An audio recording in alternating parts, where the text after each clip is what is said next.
Welcome, my beloved child. In Genesis chapter 14, you will witness a time of conflict and conquest, a chapter of kings, of war, and of honor.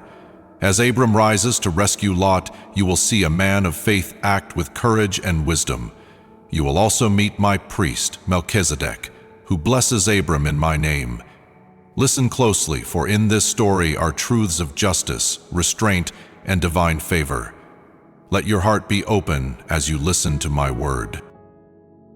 In the days of Amraphel, king of Shinar, Arioch, king of Elasar, Chedorlaomer, king of Elam, and Tidal, king of Goyim, they made war with Bera, king of Sodom, Birsha, king of Gomorrah, Shenab, king of Admah, Shemeber, king of Zeboim, and the king of Bela, also called Zoar, also called Zoar, also called Zir-Senar, also called Zir-Senar, king of Zirthun, also called Zir-Senar, for 7 years, and in the 13th year they rebelled. In the 14th year, Chedorlaomer and the kings who were with him came and struck the Rephaim in Ashtaroth Karnaim, the Zuzim in Hammam, the Emim in Sheveh Kiriathaim, and the Horites in their Mount Seir, to El Paran, which is by the wilderness. They returned and came to En-Mishpat, also called Kadesh, and struck all the country of the Amalekites and also the Amorites that lived in Hazazon Tamar. The king of Sodom and the king of Gomorrah, the king of Admah, the king of Zeboim, and the king of Bela, also called Zoar, went out,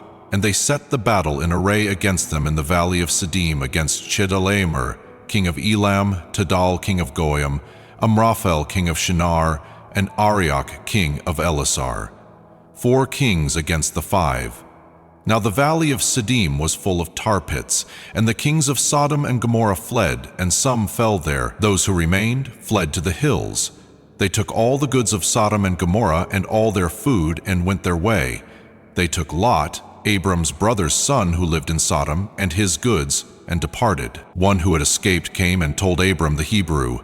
At that time he lived by the oaks of Mamre, the Amorite, brother of Eshcol and brother of Aner.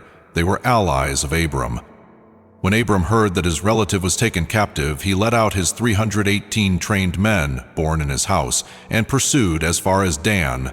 He divided himself against them by night, he and his servants, and struck them, and pursued them to Hobah, which is on the left hand of Damascus. He brought back all the goods, and also brought back his relative Lot and his goods, and the women also, and the other people. The king of Sodom went out to meet him after his return from the slaughter of Chedorlaomer, and the kings who were with him, at the valley of Shavia, that is, the king's valley.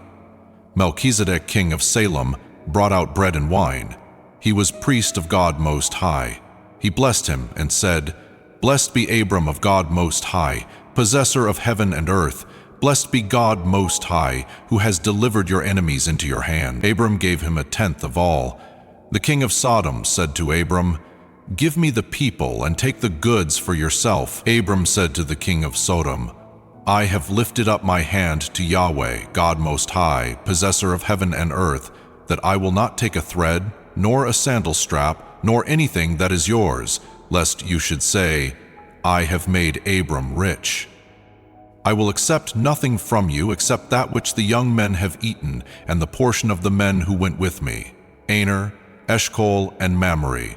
Let them take their portion. Thank you, my child, for following the path of faith today." In battle and blessing, Abram remained loyal to me. He took no riches from kings, but gave 1/10 in gratitude to my priest. Learn from him. Choose righteousness over reward, and I will bless you. Subscribe and return tomorrow, as my covenant with Abram draws near. I am with you always. Amen.